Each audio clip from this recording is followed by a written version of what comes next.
Sou Neide Lopes de Souza e, como membro da mantenedora do Centro Universitário de Paulínia, Unifacp, eu quero saudar a todos os participantes dessa Semana Jurídica e, em especial, o Dr. Guilherme Melo, que é o secretário dos Negócios Jurídicos da Prefeitura de Paulínia, bem como o Dr. Dauro de Oliveira Machado, presidente da OAB de Paulínia. Nessa oportunidade, também como pró-reitora de graduação da Unifacp, eu quero aclamar e agradecer a todos que, com carinho, se dedicaram à organização deste evento. Também manifesto aqui a minha alegria em receber todos os participantes, na certeza de que farão reflexões importantes e proveitosas a respeito dos temas que serão aqui abordados. Muito obrigada. Olá, boa noite a todos. É um enorme prazer estar aqui, presente, para falar para vocês na noite de hoje. Eu me chamo Lucas Germano, sou advogado em Piracicaba, sou professor, com mestrado pela Unimep. Estou vinculado aí a algumas organizações voltadas para o ensino e hoje fui convidado para falar um pouco de vocês sobre as relações negociais em tempos de pandemia, mais voltado para a parte de direito civil. Gostaria de, antes de adentrar no assunto, parabenizar os organizadores, Dr. Guilherme Melo Graça, Dr. Roberto, Dr. Dauro Machado, justamente pela oportunidade, mas também por criarem essa iniciativa de trazerem um diálogo construtivo, Foi um subtema que eu achei muito interessante, achei muito atual, e presente nessa discussão que devemos ter, porque a relação entre direito e a pandemia que estamos vivendo, ela necessita justamente desses diálogos construtivos, porque nós sabemos que um momento em que nenhum de nós viveu anteriormente, a sociedade brasileira não sabia o que é enfrentar uma pandemia aí de nível mundial. E são essas iniciativas que trazem justamente uma oportunidade de chegarmos a soluções tão necessárias neste momento. Então sabemos que a pandemia traz consigo não somente situações novas, mas também situações difíceis, que atingem aí todos os ramos, seja do direito, mas também das relações sociais como um todo, principalmente na área da saúde, mas também na saúde mental, porque sabemos que o isolamento social, esse distanciamento social, ele traz essas consequências também para os relacionamentos, para a mente humana. Sabemos que a depressão, que já é considerado o mal do século, aumentou muito por conta dessas restrições e ainda muitos desafios serão enfrentados até o fim dessa pandemia.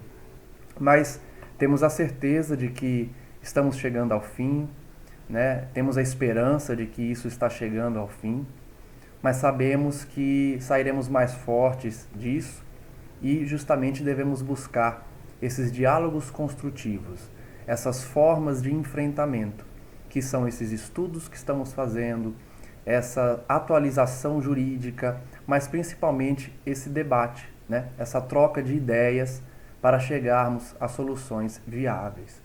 Então, antes de iniciar de fato o tema da noite, em que eu fiquei incumbido de trazer para vocês essas atualizações, essas mudanças principais em relação ao direito civil, eu gostaria de deixar registrado que merecem o nosso apoio, merece o nosso elogio aí para os organizadores do evento, porque estão trazendo, além de ser um tema atual, tão necessário para as nossas discussões, fizeram questão de dar esse enfoque, de trazer um diálogo entre as fontes, entre as diversas fontes, entre os especialistas da noite de hoje, da noite de amanhã, que certamente contribuirão para chegarmos a soluções mais necessárias para o enfrentamento da pandemia.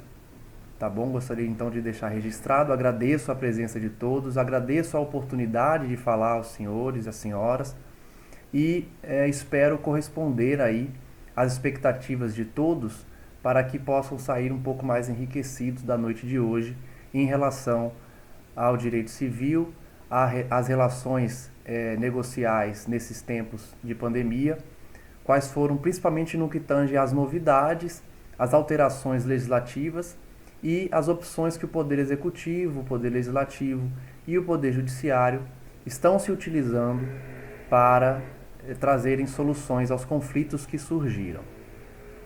Eu vou fazer um pequeno repasse histórico, conceitual ao direito civil, mesmo porque faz parte já de cursos que eu aplico, em que eu busco trazer aos meus alunos essa importância da visão do direito civil, do Código Civil, de maneira também constitucional, né? Sabemos que a solução para esses cases difíceis vão estar justamente nesse diálogo das fontes, nessa visão constitucional do direito civil. Então eu vou trazer um pouco desse material para que a gente possa chegar de fato nas principais alterações normativas, na tarefa do legislador, tanto originário quanto o legislador incumbido aí de tratar dessas situações novas, situações temporárias, e ao final compreender também qual foi o raciocínio do legislador e qual está sendo a interpretação dos magistrados para lidar com as alterações nas relações negociais.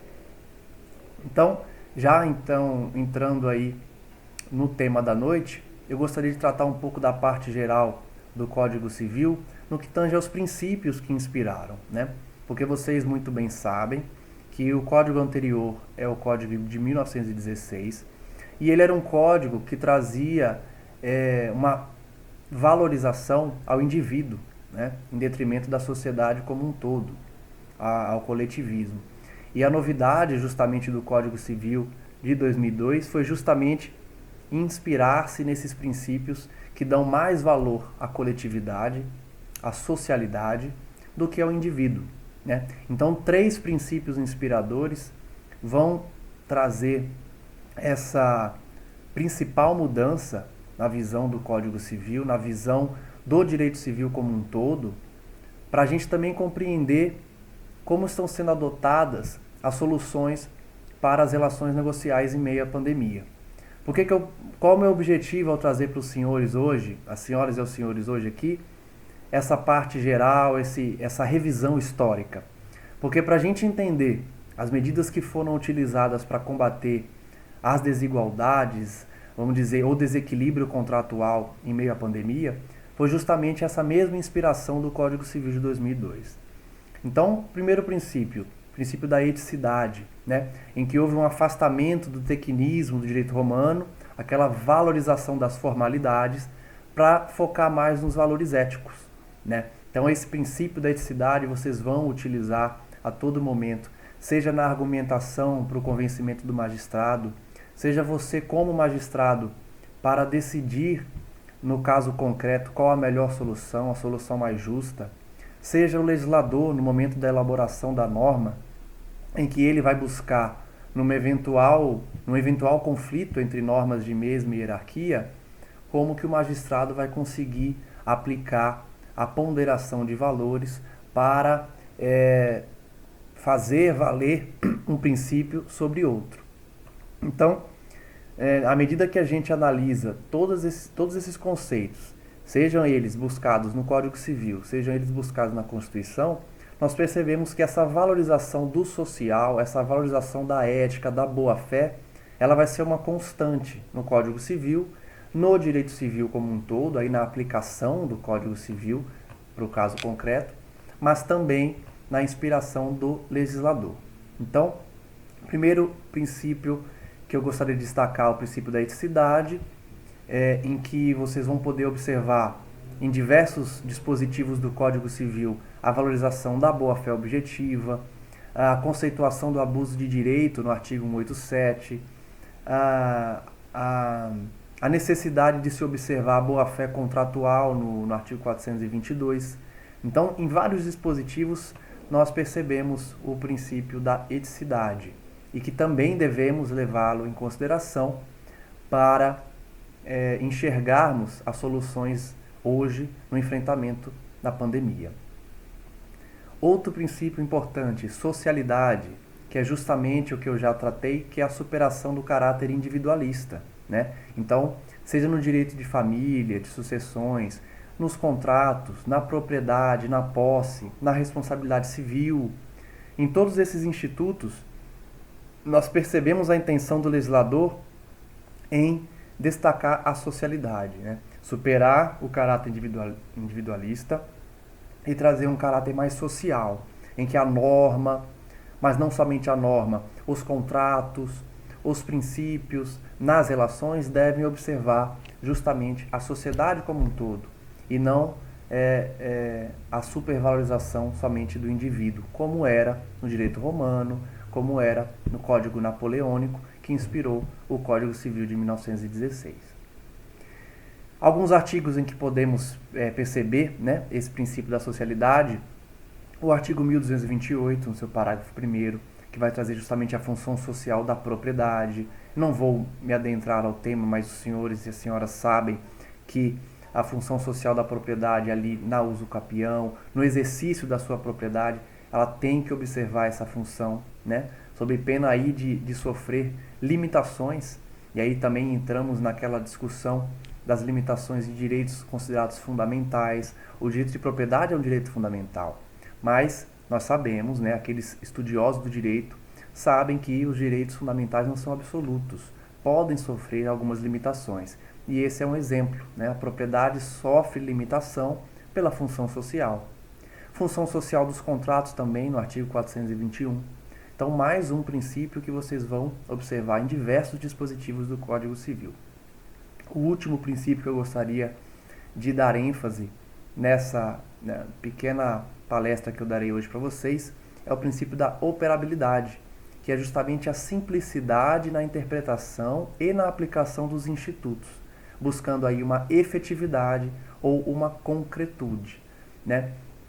Qual a importância desse princípio para o Código Civil de 2002? É justamente aquele abandono do formalismo exacerbado, né? Aquele exagero em se buscar o cumprimento efetivo da norma, sem se preocupar com a concretude desse princípio no caso concreto, a justiça no caso concreto, não é? Então, os estudiosos do direito civil sabem que o legislador deixou de forma proposital as chamadas cláusulas gerais, né, que são chamadas janelas abertas deixadas pelo legislador, justamente para que o juiz possa preencher essas lacunas, essas janelas abertas, digamos, para dar maior justiça no caso concreto.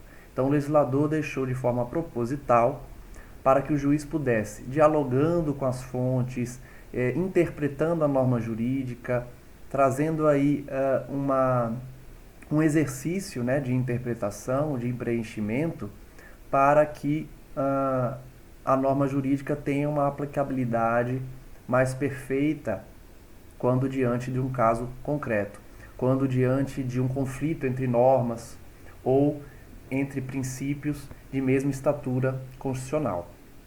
Então, por que, mais uma vez, eu trago isso para vocês, para a gente dar essa revisitação histórica e conceitual?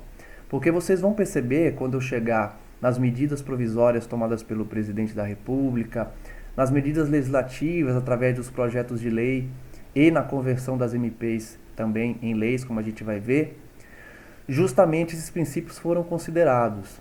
E a sua aplicação também foi considerada para vetar alguma parte, manter outras, justamente para se buscar a aplicação desses princípios que a gente viu, mas principalmente alcançar a justiça no caso concreto, tá? Antes de adentrar de fato em quais medidas foram essas, mesmo porque o tempo que me foi disponibilizado ele não me permite aprofundar, só vou trazer mais uma conceituação doutrinária para a gente entender essa visão que precisaremos ter daqui para frente, tanto como advogados, no momento de interpretar o caso concreto que nos chega através do cliente, quanto pelo juiz, que vai analisar a argumentação dos advogados para chegar numa decisão, nós precisamos entender a teoria tridimensional do direito, que é trazida pelo Miguel Reale. Por quê?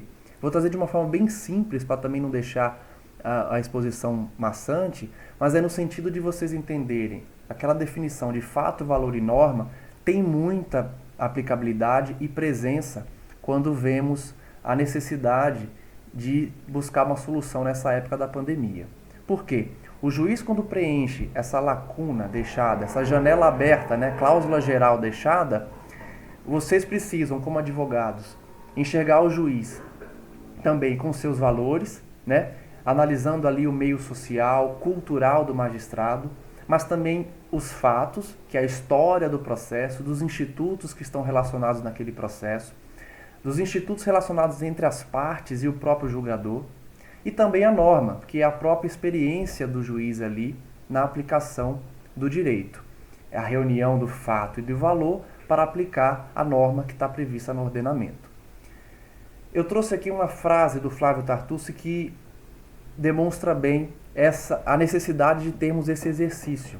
O Flávio Tartucci vai dizer: devemos ser juristas, e aí é o ponto de vista das normas, conhecer a norma, sociólogos, porque aí precisaremos analisar os fatos, qual o fato que está circundando aquela ocorrência, aquele sinistro, aquele problema que surgiu na relação jurídica, e também filósofos, porque aí entramos na parte do valor. Então você percebe que nessa frase do Tartucci está envolvendo o valor, o fato e a norma. O aplicador do direito, seja ele o jurista, seja ele o magistrado, o advogado, ou o próprio pensador do direito, ele precisa ser jurista no ponto de vista das normas, sociólogo na análise dos fatos e filosófico também sob o prisma dos valores. Esse valor também, ele precisa dessa análise nesses três aspectos. Por quê? Isso tudo vai formar a interdisciplinariedade do jurista. O operador do direito, ele tem essa função também. Ele tem essa formação, precisa ter essa formação para evitar as chamadas aberrações jurídicas. Então, olha a importância de vocês estarem buscando o estudo, a atualização jurídica, estarem buscando pensar o direito nesse momento de pandemia, em que todos estão ali muitas vezes isolados dentro de casa, alguns estão sem trabalho, outros estão trabalhando, fazendo home office, ou buscando meios alternativos, Outros que têm condições estão buscando o estudo. Olha a importância dessa atualização, porque ao pensar o direito, vocês melhoram a sua formação, não só jurídica, mas também filosófica, a sua formação de valores, e isso vai auxiliar você na sua carreira, no exercício do seu labor, não é?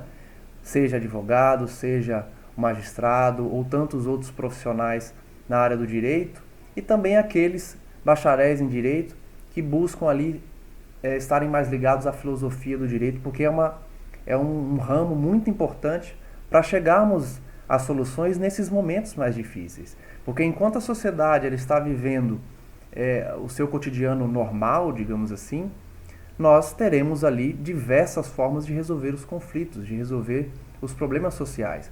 Mas diante de um problema peculiar, como é o da pandemia, nós devemos buscar as soluções naquelas pessoas que já estão mais, vivenciam mais esse pensar o direito.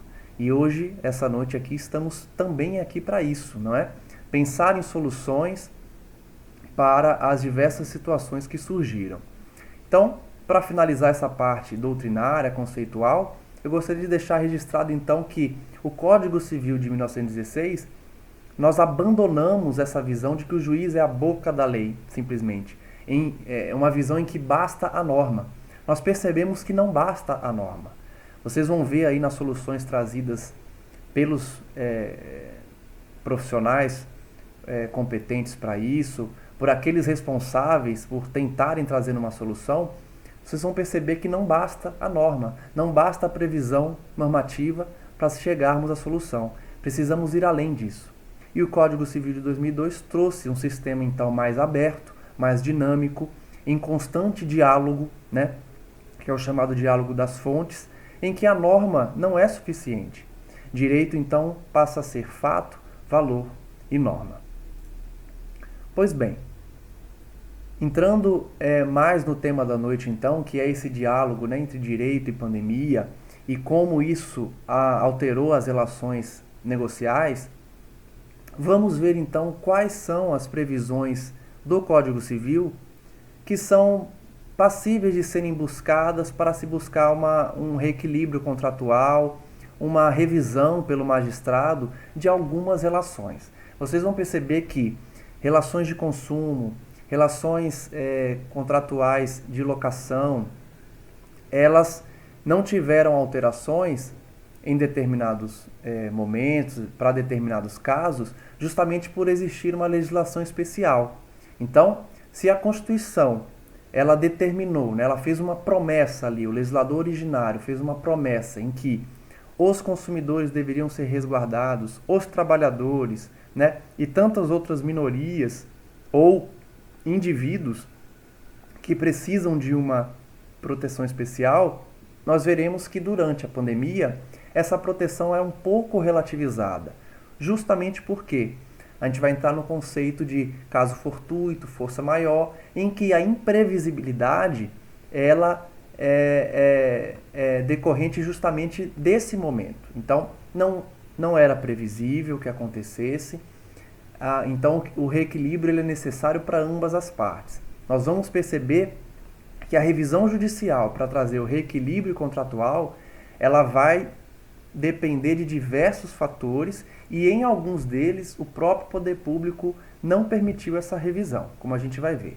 Então vamos ver alguns dos artigos que vocês podem utilizar justamente para convencer o magistrado, para às vezes convencer o seu cliente de que ele tem ali um direito passível de ser buscado uma solução judicial. Então o artigo 317, ele fala da desproporção, né? Motivos imprevisíveis que vão trazer uma desproporção entre o valor da prestação que é devida e a qual prestação seria devida no momento da sua execução. Uma vez identificada essa desproporção, vocês podem se basear no artigo 317 para que o juiz corrija, a pedido da parte, essa prestação, para que se assegure o valor real. Então, por exemplo, num contrato em que a desproporção causada pela pandemia causou uma diferença gritante no valor da prestação, em tese vocês podem buscar o Poder Judiciário para que o juiz revise essa prestação. O artigo 393, ele já vai dizer que o devedor não responde pelos prejuízos resultantes do caso fortuito ou força maior. Então, eu não lembro qual foi o doutrinador que disse isso, mas não há um momento mais característico para a gente identificar aí um evento de força maior, né? Existe aquela discussão, alguns discutem que você não vai conseguir identificar aí se é um evento de força maior ou de caso fortuito. E aí a única diferença vai ser a questão da ação, se é uma conduta humana, se é um evento da natureza. Mas não faz tanta diferença, tá, gente, para vocês que estão buscando, por exemplo, uma revisão de um contrato com base nessa alegação. Por quê? O fator principal vai ser a questão da imprevisibilidade. Ambos os fatos são imprevisíveis. Então, diante de um fato jurídico, né, que é aquele fato que tem relevância para o direito, né, porque ou fez surgir ou alterou uma condição ali dada pelo direito como devida ao indivíduo. O evento de força maior ou de caso fortuito, ambos são imprevisíveis, tá? A diferença entre os dois, para a doutrina, é justamente somente essa questão de ser um evento da força da natureza ou um evento humano.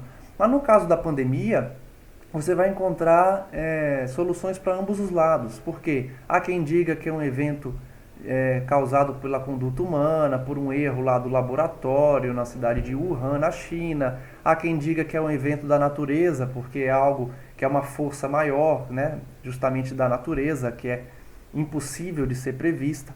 mas não faz diferença. O que importa é que a pandemia, ela trouxe esse evento de força maior, né? Ou de caso fortuito aí, que são imprevisíveis, e com base nisso você pode utilizar, esse é o principal argumento, tá? Para se utilizar para tentar uma revisão judicial. É justamente alegar que estamos diante de um caso fortuito de uma força maior. Qual o grande problema? E o que eu gostaria de deixar registrado para vocês, porque essa é a conclusão que todos estamos chegando depois aí de 8 meses, mais ou menos, né, de pandemia. É que justamente esse evento, esse caso fortuito, ele trouxe desproporção para todas as partes. Então não é possível você, ali na defesa de somente uma das partes, esperar que a solução dada pelo magistrado seja em benefício somente do seu cliente, por exemplo. É essa visão que nós devemos ter, essa visão que eu gostaria que vocês saíssem daqui hoje, é de que nesse momento, né, de pandemia, nesse momento de situação imprevisível, nós devemos ter esse pensamento um pouco social, né? Um pensamento que justamente eu trouxe aí do Código Civil de 2002, essa principal mudança, que foi essa busca de uma preocupação com o social ao invés do indivíduo. E é justamente essa visão que a gente precisa ter nesse momento, porque é uma situação, além de ser difícil, né, pela morte de muitas pessoas, mas também é uma situação que nos une como indivíduos e que precisamos ter esse pensamento para buscar as soluções também nas relações negociais, nas relações contratuais. Então, ok, vamos usar muito o caso fortuito, a força maior, como uma tentativa ali de reequilibrar o contrato. Mas não só isso, tá?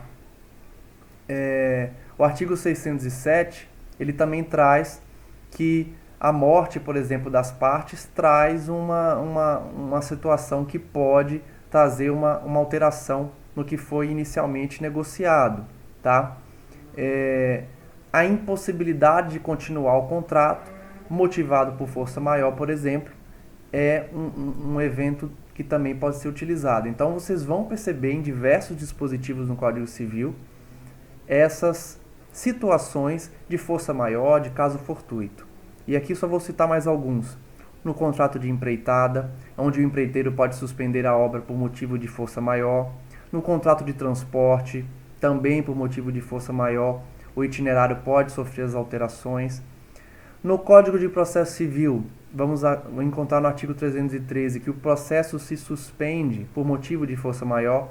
E isso, quem advoga, né, quem está acostumado com a lida da advocacia ou do Poder Judiciário, sabe o quanto isso sofreu nesse momento de pandemia, em que os prazos processuais foram suspensos, os processos físicos ficaram suspensos por mais tempo que os processos eletrônicos, logicamente. O atendimento normalizou em algumas comarcas, em outras não. Então houve todo um aparato aí do Poder Judiciário também em sua administração para lidar com a questão dos prazos. Então tudo isso, tá, são exemplos de que a força maior, o caso fortuito, eles trazem também essas situações diferenciadas que podem ser utilizadas para se buscar um reequilíbrio ou um ajuste pelo que estamos passando. E em relação às teorias, né? A primeira teoria que vocês vão se deparar nesse momento de pandemia para poder renegociar, para poder revisar um contrato, é a teoria da imprevisão, a teoria da onerosidade excessiva, né? É a primeira que vem em mente, porque o artigo 478 do Código Civil vai trazer que se a prestação de um contrato se torna excessivamente onerosa, com extrema vantagem para outra parte, em virtude de acontecimentos extraordinários e imprevisíveis, o devedor pode pedir a resolução do contrato.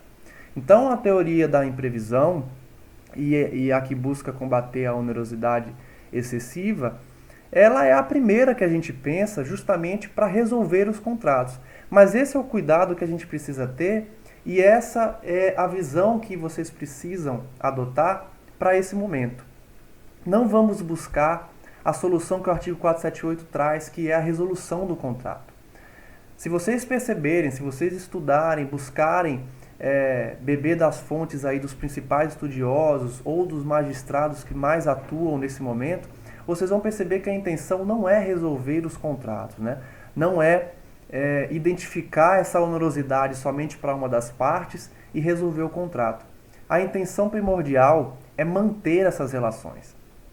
Então, tenham em mente que nesse momento de pandemia, o principal que as partes, os advogados, os magistrados devem buscar é a manutenção dos contratos, tá? Essa é uma briga, é uma luta que todos nós estamos tendo, porque é como eu disse, num momento de pandemia, nós precisamos mudar um pouco o foco, né? Mudar um pouco a chave que temos às vezes dessa advocacia às vezes combativa ou do excesso, vamos dizer, de ações judiciais, né, da judicialização exacerbada aí para tentar resolver tudo na base do processo, para justamente trazer um reequilíbrio pelo consenso, pelo acordo, que é o que vai se buscar nesse momento. Tanto que vocês vão perceber aí que as principais medidas adotadas vieram justamente combater essa resolução do contrato e a devolução do dinheiro, por exemplo, pelo cancelamento de um voo, pelo cancelamento de um evento. Então, as soluções, tanto através de medidas provisórias quanto nas propostas legislativas, é justamente de dar um tempo para o fornecedor, para a parte mais forte, digamos, da relação ali de consumo, devolver o dinheiro, remarcar um evento ou uma passagem aérea, mas também sem prejudicar o consumidor. Então, a teoria da imprevisão, da onerosidade excessiva, ela vai trazer essa possibilidade, mas a grande problemática é essa. Vocês percebam que o artigo fala em extrema vantagem para uma das partes. E nesse momento de pandemia, nós não conseguimos identificar que há uma extrema vantagem para qualquer das partes, né? Ambas as partes estão sofrendo muito com o que está acontecendo. Seja, por exemplo, o fornecedor, porque está com seu negócio fechado, está com seu empreendimento paralisado, seja o consumidor que também está sofrendo de uma maneira terrível os efeitos da pandemia. Então, essa é a importância da gente estar aqui estudando, da gente estar aqui dialogando, porque são esses cases difíceis que os juízes eles têm que se deparar e têm que se utilizar das regras de interpretação, né, das maneiras de integração da norma jurídica para se chegar a uma solução justa. Então nós sabemos que quando duas normas ou princípios ali de mesma estatura eles entram em conflitos, o juiz tem que usar a ponderação de valores e chegar a uma solução justa. Ele vai simplesmente dizer que um princípio está acima do outro para aquele caso específico.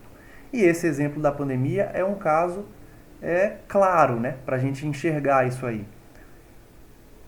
Se pensem como juízes, né, diante de uma causa em que um locador está impossibilitado ali de retirar um locatário, retirar um inquilino por falta de pagamento do aluguel, enquanto que o inquilino está sem condições de pagar o aluguel em razão da pandemia, que está sem emprego, não está exercendo atividade. Então, o juiz, diante de um caso difícil desse, ele vai precisar justamente fazer essa reflexão que nós estamos fazendo aqui. Ele simplesmente não vai poder pegar o artigo 478 e dizer esse fato extraordinário, imprevisível da pandemia está trazendo uma vantagem para uma das partes. Não. Muitas vezes a desvantagem é para as duas. Então vamos lá, vamos tentar enxergar então qual seria a solução. O artigo 479, logo depois, ele fala que a resolução pode ser evitada, oferecendo-se o réu a modificar equitativamente as condições do contrato. Olha aí uma alternativa legal em que o consenso, né, o acordo pode vir a solucionar esses problemas. Então, a própria lei traz a previsão de que uma das partes pode modificar as obrigações, as condições do contrato para evitar essa resolução, que, repito, é o que deve ser buscado hoje, a manutenção dos contratos para que a longo prazo todos sejam beneficiados. Artigo 480 vai trazer a questão das obrigações contratuais. Quando as obrigações cabem a apenas uma das partes, ela pode pleitear que a sua prestação seja reduzida ou alterado o modo de executá-la. Então, assim, vocês vão perceber que essa busca de diversos artigos pode ser uma solução para se chegar a um consenso em relação às relações negociais aí, em relação aos contratos, por exemplo, né? Se você pega o 479, que muda as condições do contrato, o 480, em que a prestação pode ser reduzida, e veremos outros também, principalmente no Código de Processo Civil, que permite às vezes um parcelamento, né, que é utilizado lá na execução, no processo de execução, em que o devedor pode propor o parcelamento daquela dívida. Então, a solução dada pelo Tartucci, por exemplo, é essa. É pegar contratos, às vezes, de aluguel, em que ainda não há uma dívida ou já se iniciou o inadimplemento, e buscar esse artigo do Código de Processo Civil que traz o parcelamento, né, para se manter a relação ali contratual e evitar que ela seja finalizada exclusivamente por conta da pandemia. Então, dentre essas teorias que nós vimos, a gente também pode adotar a teoria da impossibilidade da prestação, sem culpa da parte, né, que é justamente isso que a gente enxerga. Não há um culpado ali pelo fim da relação ou pela impossibilidade da prestação, mas a pessoa pode buscar ali do Poder Judiciário a resolução ou a extinção sem condenação em perdas e danos, sem indenização. Então a gente vai ver que algumas soluções do Poder Executivo, por exemplo, foi justamente o cancelamento, a alteração da passagem, a realocação do passageiro ou a alteração da data do evento sem indenização. Aí, os defensores, né, do CDC, do Código de Defesa do Consumidor, os defensores dos consumidores vão achar um absurdo, mas é justamente essa visão que a gente precisa ter, de que nesse momento de pandemia, todos perdem um pouco para que a relação seja mantida. Então, muitos criticaram as medidas, principalmente do Poder Executivo, por infringir aí artigos do Código de Defesa do Consumidor. Mas nós precisamos ter em mente também que não fosse assim, o prejuízo seria ainda maior, né, para os fornecedores, para as empresas, que muitas já estão quebrando, e se não houvesse essas previsões, por exemplo, que não cabe dano moral para cancelamento de voo por conta da pandemia, que é um dos artigos da medida provisória que nós vamos ver. É justamente para se evitar a quebra total, né, dessas empresas. Exceção de contrato não cumprido, acredito que vocês todos já conhecem, que é justamente se uma das partes não cumpre com sua obrigação, eu posso alegar essa exceção para também não cumprir a minha. Então, é cabível também alegar essa teoria para se revisar as relações negociais. A teoria da frustração do fim da causa do contrato também é uma teoria que foi trazida pelo enunciado número 166, né, da Jornada de Direito Civil, terceira Jornada de Direito Civil. A frustração do fim do contrato, como hipótese que não se confunde com a impossibilidade da prestação, que é outra teoria que nós já vimos, ou também com a onerosidade excessiva, que foi a primeira teoria, ela também tem aplicação pelo artigo 421 do Código Civil. Se por um motivo estranho às partes o contrato perder sua razão de ser, será reputado extinto, sem perdas e danos. Então, assim, são teorias que anteriores à pandemia, mas que já trazem uma solução parecida, né? Situações estranhas, situações imprevisíveis podem vir a trazer resolução do contrato sem perdas e danos, sem indenização, tá bom? A teoria do fato do príncipe, para aquelas situações em que o próprio Estado interviu para cessar as atividades, então o próprio Estado interviu naquela relação negocial. É um fato do príncipe. Também pode ser utilizado. Olha, por conta dessa intervenção do Estado, eu estou impossibilitado de cumprir a prestação. Tá? Então a solução dada pela legislação vai ser suspensão dos pagamentos ou resolução futura, sem culpa para qualquer das partes. Essas teorias são todas as que estão buscando responder esse momento de pandemia sem trazer um culpado, né? Para trazer talvez uma solução mais justa. Todas essas teorias que eu estou trazendo são possíveis de aplicação a depender do caso concreto e muitas vezes uma vai ser mais justa que a outra, né? A depender do caso concreto levado ali ao magistrado. Mas, de novo, o que eu sempre busco, né, de deixar para os meus alunos ou para aqueles que estão desfrutando de um raciocínio ali construtivo, é que nesse momento de pandemia nós devemos buscar não a resolução dos contratos, não o fim dos contratos, mas sim a sua adequação. É claro que em diversos momentos isso não vai ser possível, mas devemos buscar a todo custo essa manutenção das relações. E aí, finalizando essa parte da teoria, eu reitero aqui a sugestão dada pelo Flávio Tartucci, que é da moratória legal do artigo 916 do CPC, que é depósito de 30% e parcelamento do restante. Nós sabemos que no processo de execução, o devedor, né, no prazo dos embargos, ele pode depositar 30% do valor atualizado da dívida, ali acrescido de custos e honorários, e parcelar o restante. Então o Tartucci traz essa solução específica do processo de execução para essas relações da pandemia. Olha que interessante. Você vê que os doutrinadores eles buscam pensar em diversas soluções para auxiliar os magistrados, para auxiliar aqueles que estão nessa situação. E aí, como eu já falei do direito do consumidor, nesse momento, também nós devemos, às vezes, relativizar, né? Apesar da importância que temos, eu mesmo, como advogado de muitos consumidores, atuo nessa área, sei da importância do código, mas nesse momento de pandemia nós devemos também preservar as empresas, protegendo os consumidores. É possível, né, realizar os dois sem necessidade de sacrificar qualquer um deles. Então, em respeito à vulnerabilidade do consumidor, à saúde e segurança do consumidor, à sua hipossuficiência, mesmo nos contratos de adesão, em que o risco do negócio é do fornecedor e ele tem essa responsabilidade objetiva, nós sabemos que nesse momento de pandemia, os fornecedores têm que cumprir o direito de informação para justamente trazer essa possibilidade de remarcação de passagem, de cancelamento de evento com devolução dos valores ou remarcação, buscando manter justamente essas relações. Tá?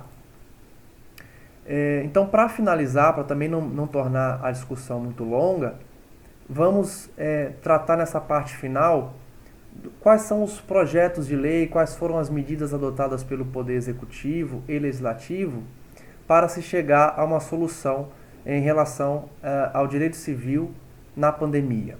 Então, em 20 de março de 2020 foi decretado aí o estado de calamidade pública por conta da pandemia, tá? O decreto legislativo número 6, e a partir de então diversas propostas visaram tratar das relações negociais.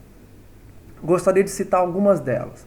Medida provisória número 925 se tornou, né, foi convertida em lei 14.034 agora em agosto, tá? Que vai trazer justamente a questão da aviação civil brasileira. Então, vocês sabem que através dessa MP, que foi convertida em lei, né, foi promulgada, ela vai trazer que as passagens aéreas devem ser reembolsadas ao consumidor, né, pelo cancelamento do voo, no período entre 19 de março de 2020 e 31 de dezembro de 2020. Tá? O transportador, aí, as empresas aéreas, devem reembolsar então esse valor em até 12 meses contado da data do voo cancelado. Tá? Observada a atualização monetária com base no INPC e prestação de assistência material quando for o caso. Tá? Então, em relação a voos, essa é a regra da MP que foi convertida em lei. Reembolsa o valor da passagem em até 12 meses da data do cancelamento, tá? A data do voo cancelado. E aí o consumidor ele vai ter a opção de receber o crédito desse valor maior ou igual ao da passagem aérea. E com a opção também de reacomodação em outro voo, próprio ou de terceiro, ou remarcação da passagem, sem qualquer ônus. Então, o que a gente viu na prática, o que chegou muito para mim, pelo menos, de consumidores, de clientes, é que as empresas estavam cobrando taxas, né? Só que não pode. A taxa é só se houver a desistência ali do voo, sem ser nesse período, tá? E caso o consumidor não aceite a reacomodação, não aceite a remarcação. Porque a remarcação aí é uma opção das empresas. Tá? Então eu tive casos, por exemplo, de empresas internacionais sem filial no Brasil, que a regra é uma regra específica lá, por exemplo, da Europa, e que previa que a empresa podia remarcar a seu bel prazer. Então nada podemos fazer nesses casos, porque existe uma legislação própria para isso. Mas aqui no Brasil o que está valendo é essa. Então, com essas opções para o consumidor, e o consumidor ele pode, por exemplo, desistir do voo, se foi entre 19 de março e 31 de dezembro, ele pode optar pelo reembolso nesses 12 meses, mas com o pagamento de penalidades contratuais, né, se ele desistiu do voo, tá bom? Outra questão importante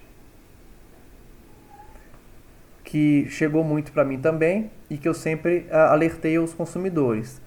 Essa reacomodação, essa remarcação do voo independe da forma que foi feito o pagamento, tá? Então muitas empresas estavam, mas como o seu foi milhas, como o seu foi pontos, né? Como foi por crédito, então não se enquadra. Nada disso, tá? A lei é clara, seja qual for a forma de aquisição do bilhete, a remarcação do voo, esse crédito em até 12 meses é direito do consumidor sem qualquer abatimento, sem qualquer taxa. Tá bom? E outro detalhe também é que é a própria empresa que tem que buscar aí a reacomodação nas faturas de cartão de crédito também, quando foi compra por crédito. Outra medida provisória que foi convertida em lei também é a medida 948 de 2020, convertida na Lei 14.046, que é a questão do cancelamento dos shows, dos espetáculos, dos eventos, tá? Então, o que ficou definido? As empresas, né, as casas de eventos não estão obrigadas a reembolsar os valores aos consumidores, desde que assegure a remarcação dos serviços, das reservas e dos eventos, e disponibilize um crédito para uso ou abatimento na compra de outros serviços, reservas e eventos disponíveis nessas empresas, tá? Que também pode ser usado em até 12 meses do fim da pandemia. Então foi muito discutido isso, porque o Código de Defesa do Consumidor é bem claro ao trazer disposições sobre essas situações, que tem um reembolso integral e tudo mais, mas está valendo essa lei que é justamente para esse momento de pandemia, que é nesses 12 meses, disponibilizar um crédito, remarcar os serviços e aí não vai precisar reembolsar os consumidores, tá? Não pode ter multa por cancelamento do contrato, que também é uma demanda que chegou muito a mim, principalmente de buffets, casamentos e festas. Não pode ter nenhum tipo de multa ou de taxa, tá? E um artigo que foi muito criticado, que eu já citei aqui, é a questão de não ter dano moral, tá? Cancelamento ou adiamento de contrato dessa natureza, de relação de consumo, regidos por essa lei da cancelamento de eventos, não ensejam em dano moral. Foi uma tentativa aí, né, do próprio legislador, do próprio Poder Executivo, de evitar mais um encargo para as empresas de se verem em ações aí indenizatórias por danos morais por esses cancelamentos, que são cancelamentos justamente por conta da pandemia, tá bom? E por fim eu gostaria de falar da lei transitória, né, temporária, que é a Lei 14.010, né, de junho de 2020. Ela é uma lei que nasceu já com prazo de validade, ela sofreu críticas porque ela teve um termo inicial, ela traz um termo inicial de 20 de março, que é quando começou tudo, mas ela foi publicada em 12 de junho, né, no Dia dos Namorados, fazendo menção ali dentro da lei a períodos anteriores. Então muitos criticaram essa demora do presidente em promulgar essa lei, porque justamente ela vai estar trazendo prazos anteriores ao início da vigência dela. Mas basicamente ela paralisou os prazos de prescricionais de decadência, tá? Desde a entrada em vigor da lei, que é 20 de março de 2020, até 30 de outubro, tá? Os transtornos causados pela pandemia no equilíbrio econômico dos contratos não têm eficácia retroativa, ou seja, é somente para esse momento de pandemia, tá? E não considera fato imprevisível para revisão judicial, teoria da onerosidade excessiva, como a gente viu, com exceção do Código de Defesa do Consumidor e relações locatícias, tá? Então, assim, para essa lei, as relações que não sejam de consumo ou não sejam entre locador e locatário, as pessoas não podem se utilizar desses argumentos de aumento de inflação, variação cambial, desvalorização da moeda para justificar a revisão dos contratos, tá? Somente se for relação de consumo. Aí eles não quiseram mexer no vespeiro, né? Não deixaram a revisão judicial para situações que não se enquadram como relação de consumo, mas pelo menos estão trazendo uma previsão que evita, né, a resolução desses contratos por esses motivos nesse momento de pandemia. Suspendeu também o artigo 49 do CDC, que permitia aí a devolução de produtos comprados pela internet, aqueles 7 dias, né? Não permite, no caso de delivery, que ninguém usava isso, nem vai usar, mas ninguém vai buscar devolver, por exemplo, um alimento por conta de 7 dias ali, mas de qualquer forma está suspenso. E também nenhum juiz está dando liminar em ações de despejo, né? Eu acho que vocês já sabem disso. A partir de 20 de março até 30 de outubro, os juízes não dão liminar de despejo, mas continua valendo, lógico, as disposições que tratam da utilização do imóvel pelo locador, se por conta de alteração de relação de trabalho, né, de local de trabalho, ele pode pedir o imóvel, mas liminar de despejo não. Suspendeu também os prazos da uso capião, né, os prazos de aquisição ali para uso capião, e autorizou então assembleias e votações virtuais em condomínios também, determinando aos síndicos que prestem contas também desse período, tá? Essas são algumas mudanças dessa lei transitória, 14.010. O regime concorrencial ela também trouxe mudanças, porque suspendeu até 31 de outubro a proibição concorrencial de venda de produtos ou serviços a preços que estejam ali sem justificativa abaixo do preço de mercado. Então, essa previsão que trazia essa proibição essa briga de preços, né? Ela está teoricamente suspensa até 31 de outubro, justamente porque a gente sabe que nesse momento essa briga de preços ela não se justifica e às vezes pode ser uma saída no momento de desespero, digamos assim. Regime domiciliar, né, para prisão de alimentos, a gente sabe também que é uma mudança que foi importante. Então, para quem advoga em direito de família sabe que não adianta pedir prisão do devedor de alimentos agora, mas já está chegando ao fim, né, a 31 de outubro, que está proibida. A partir de então, vocês podem pedir novamente a prisão do devedor. Então, justamente são essas as principais previsões que nós temos hoje que influenciam nas relações negociais por conta da pandemia. As saídas adotadas pelo poder público muitas vezes vão atender às necessidades em relação ao direito civil, mas o debate é constante, as ideias podem ser debatidas à vontade, principalmente no seu aspecto argumentativo ali perante o magistrado, nas ações judiciais, e nós sabemos que nada está 100% definido. Existe a previsão legal, o que está valendo é isso que eu passei para vocês, mas nada impede que vocês demonstrem ao juiz uma situação diferente daquela geral trazida por essas previsões, tá? O que vai valer mesmo, o que vai ser importante de demonstrar para o magistrado? Esse convencimento de que a situação do seu cliente se diferencia, ele está de fato sendo onerado ali de forma excessiva, né? Ele está numa situação que traz um desequilíbrio total, principalmente numa relação de consumo. Então, não se afastou de forma alguma o Código de Defesa do Consumidor, mas o que está se vendo é uma relativização, às vezes, da resolução do contrato ou da sua adequação, justamente para se evitar uma intervenção do Poder Judiciário nessas relações jurídicas privadas para buscar esse reequilíbrio, tá? Nesse cenário aí de força maior, que é o da pandemia. Então, muito se discutiu em relação à redução do aluguel comercial, muitos juízes deram essa redução justamente nesse diálogo das fontes, né? Buscando essas soluções em outros dispositivos, e a gente vê que existe sim, às vezes, a possibilidade de um parcelamento, de um depósito de 30% de parcelamento do restante, para se evitar aí o fim da relação de locação. Mas a regra é que não existe nenhuma possibilidade de você postergar o pagamento, isso vai ser tudo negociado. O ideal é que seja negociado, que seja consensual, justamente para se evitar o fim da relação.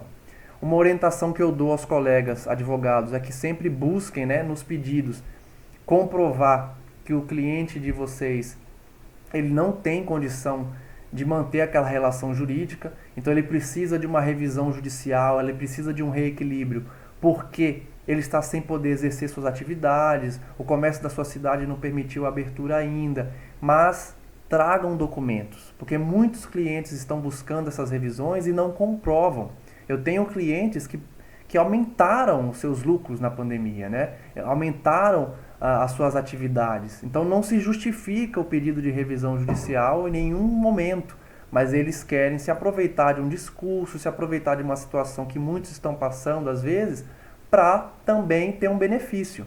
Então, busquem orientar, conscientizar os seus clientes e a nós próprios, justamente no sentido de se utilizar dessa revisão, se utilizar do Poder Judiciário para rever situações jurídicas privadas, mas para pessoas que de fato precisam dessa revisão, tá bom? Porque nós sabemos que a regra é de não intervenção nas relações privadas, né? Os magistrados eles vão intervir quando de fato se enxergarem ali uma violação de direito fundamental ou um desequilíbrio ali gritante, tá?